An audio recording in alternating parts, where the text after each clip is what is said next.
नमस्कार। हमारी जो कल की क्लास थी उसमें हमने अलाउद्दीन खिलजी के बारे में पढ़ा था।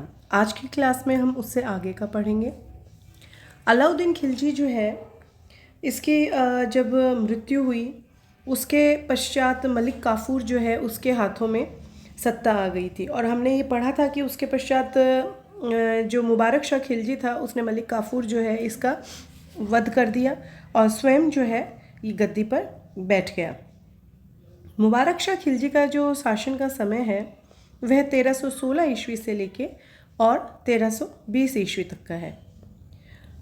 इसने अपने आप को खलीफा घोषित किया और ऐसा करने वाला ये सल्तनत का प्रथम शासक था।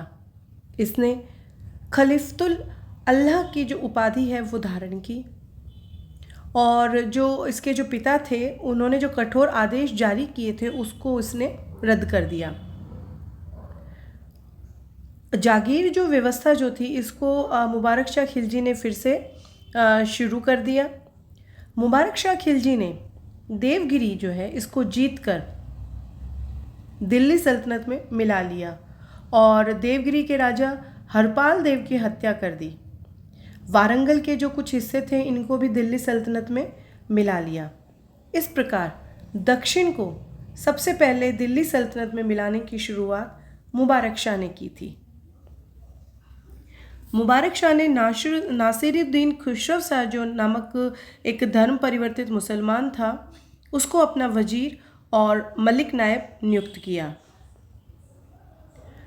मुबारक शाह ने निज़ामुद्दीन औलिया जो है इनका अभिवादन स्वीकार करने से मना कर दिया था।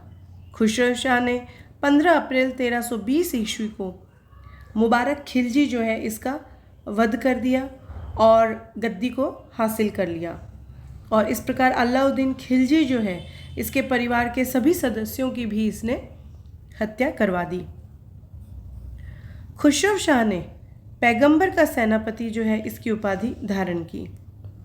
निज़ामुद्दीन औलिया ने भी खुसरो शाह द्वारा दी हुई 5 लाख टंका की भेंट स्वीकार की। बाद में गयासुद्दीन तुगलक ने उसे वापस लेना चाहा तो निज़ामुद्दीन औलिया ने मना कर दिया। इससे गयासुद्दीन तुगलक और निज़ामुद्दीन औलिया के रिश्ते तनावपूर्ण हो गए थे। नासिरुद्दीन खुसरो शाह दिल्ली सल्तनत के काल में सुल्तान बनने वाले एकमात्र भारतीय मुसलमान था। वह मूलतः गुजरात के हिंदू था जिसने कि इस्लाम स्वीकार किया। उसके शत्रुओं ने उसके विरुद्ध इस्लाम खतरे में है और इस्लाम का शत्रु जैसे नारे भी लगाए और सितंबर 1320 ईस्वी को गयासुद्दीन तुगलक जो है इसने खुसरो शाह को मार डाला।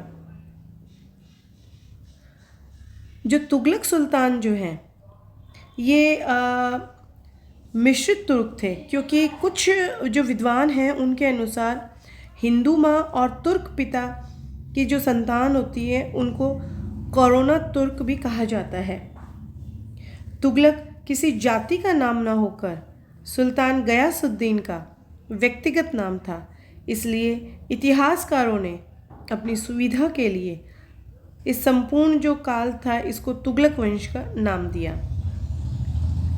तुगलकों ने दिल्ली सल्तनत में लंबे समय तक शासन किया। अब हम बात करेंगे सबसे पहले गयासुद्दीन तुगलक की। गयासुद्दीन तुगलक ने 1320 ईस्वी में खुसरो शाह को पराजित कर तुगलक वंश की स्थापना की। इससे पहले गयासुद्दीन तुगलक जो था ये उत्तर पश्चिमी सीमा प्रांत दीपालपुर का गवर्नर था। गयासुद्दीन एक हिंदू महिला का पुत्र था।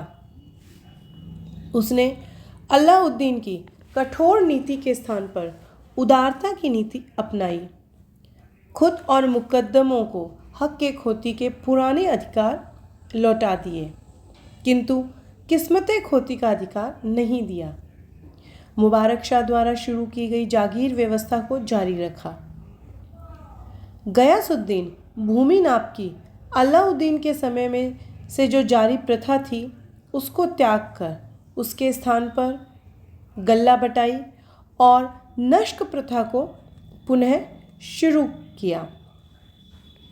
वह दिल्ली सल्तनत का प्रथम सुल्तान था जिसने कृषकों के प्रति सहयोग और उदारता का दृष्टिकोण अपनाया और भूमि कर कम कर 1/3 कर दिया। ऋणों की वसूली जो थी उसको भी बंद कर दिया। उसने ये आदेश दिया कि भू राजस्व एक बार में 1/11 से ज़्यादा ना बढ़ाया जाए।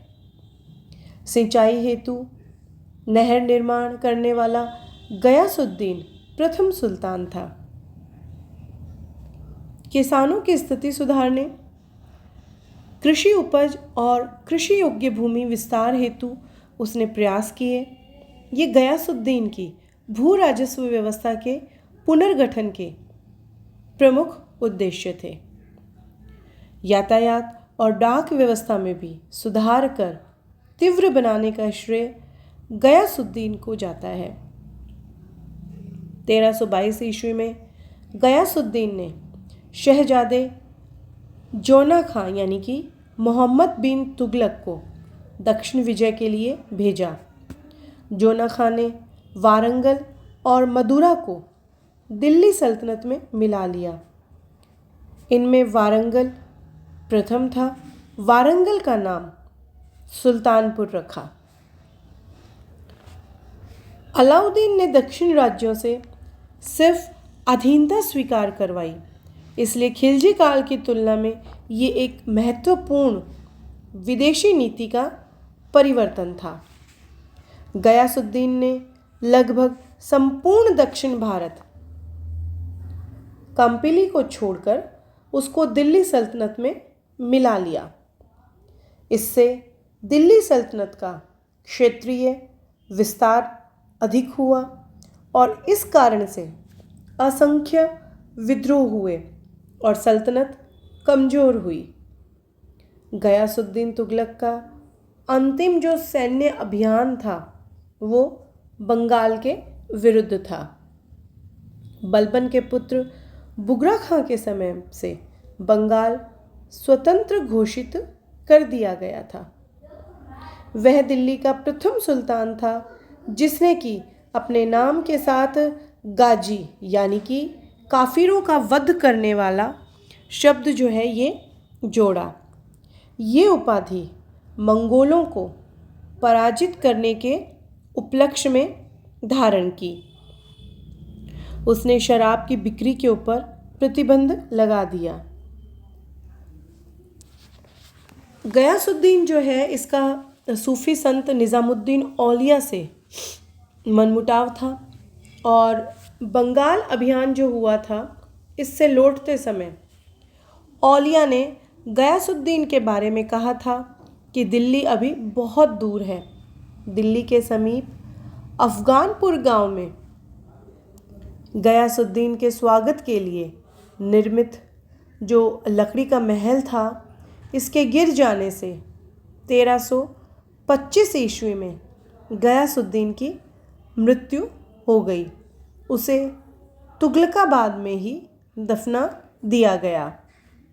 इब्न Battuta, Isami, A.L. Srivastava, Ishwari Prasad, R.C. Majumdar जैसे जो इतिहासकार हैं वो इस घटना के लिए जोना खां यानी कि मोहम्मद बिन तुगलक जो है इसे जिम्मेदार मानते हैं। वहीं बर्नी और फरिश्ता जैसे जो इतिहासकार हैं वो इसे मात्र दुर्घटना मानते हैं। गयासुद्दीन जो तुगलक था इसने तुगलकाबाद के किले का निर्माण करवाया। गयासुद्दीन तुगलक ने भू राजस्व में राज्य की मांग का आधार हुक्म ए हासिल यानी कि पैदावार के अनुरूप किया, जिसमें फसल के जो नुकसान है उसको समायोजित करने के प्रावधान थे। गयासुद्दीन ने अलाउद्दीन के विपरीत उदारता की नीति अपनाई जिसे कि बर्नी के द्वारा रस्म मियाना यानी कि मध्यपंथी नीति कहा गया है। गयासुद्दीन ने आर्थिक अपराधों और बकाया राजस्व और ऋण वसूली के लिए दिए जाने वाले शारीरिक दंड की प्रथा को त्याग दिया था। कल की क्लास में हम मोहम्मद बिन तुगलक के बारे में पढ़ेंगे। Thank you.